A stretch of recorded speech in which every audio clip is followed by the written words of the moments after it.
নমস্কার, কেমন আছেন সকলে? আশা করি প্রত্যেকে ভীষণ ভালো আছেন। ভালো আছি আমি এবং আমার পরিবার। এখন আমি অনেক ব্যস্ত থাকি বলতে গাছপালা নিয়ে। সকালের থাকে বাড়িতে অনেক কাজ, তারপর থাকে ছেলের পড়াশোনা, রান্নাবান্না শেষ করে, খাওয়া দাওয়া শেষ করে বিকেলবেলা বাড়ির টুকিটাকি কাজকর্মগুলো থাকে, ওগুলো শেষ করে শটাং চলে যাই আমি আমার প্রিয় জায়গায়, আমার বাগানে। গাছপালাতে জল দেওয়া, গাছের গোড়ায় মাটি দেওয়া, ওই সমস্ত কাজগুলো করতে করতে ছেলে আবার স্কুল থেকে চলে আসে।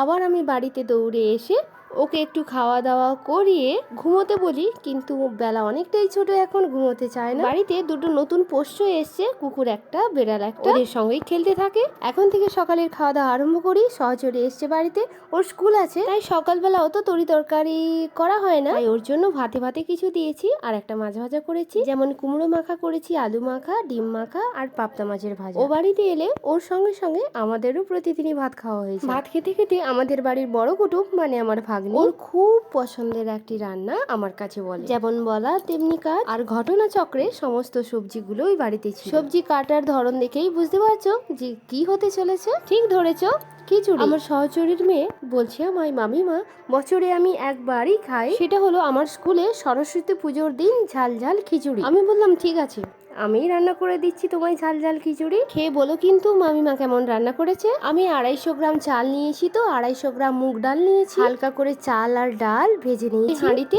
আগে থাকতে আমি জলটা ফুটতে দিয়েছিলাম, ফুটন্ত জলে চাল আর ডালটা ভেজে ঢেলে দিয়েছি। তারপর আমার হাতের কাছে যে সমস্ত শীতের বিভিন্ন ধরনের সবজি ছিল, মা সবজিগুলো কুটে দিয়েছি, আমি একের পর এক ভেজে ঢেলে দিয়েছি। যেমন প্রথমে আমি গাজরটাকে ভেজে আগে থেকে দিয়ে দিয়েছি, কারণ গাজর একটু শক্ত জিনিস, অত বেশি সেদ্ধ হলে অসুবিধে নেই। কিন্তু কুমড়ো, আলু, ফুলকপি একটুখানি সময় নির্বাচন করে তোমায় দিতে হবে। প্যাকেট ছিঁড়ে দিয়ে দিয়েছি সয়াবিন। নুন হলুদটা তো তোমাকেই ব্যালেন্স করতে হবে, চিনিটাও ঠিক তাই। সেদ্ধ করা উপকরণগুলো একটু খিচুড়ি খিচুড়ি ভাব আনার জন্য কড়াইতে দিয়েছি একটু বেশি পরিমাণ তেল, 5 ফোড়ন, শুকনো লঙ্কা, নারকেল, আদা, জিরে, ধনে, শুকনো লঙ্কা আমি একসঙ্গেই বেটে রেখেছি, নুন, হলুদ, কাজু, কিশমিশ, সমস্ত মশলাগুলো ভাজার পরে খুব দারুণ একটা যখন গন্ধ ছাড়বে, হাঁড়িতে ঢেলে সঙ্গে সঙ্গে উপর থেকে চাপাটা লাগিয়ে দাও। ব্যাস 1-2 মিনিট অপেক্ষা করো। অপেক্ষা না করে ততক্ষণে পাঁপড়টা ভেজে নাও। খিচুড়ির সঙ্গে ছিল আলু ভাজা, ওলকপির ভাজা আর পাঁপড়। আমাদের বাড়িতে শীতে নয়, অন্যান্য সময়েও যখন তখন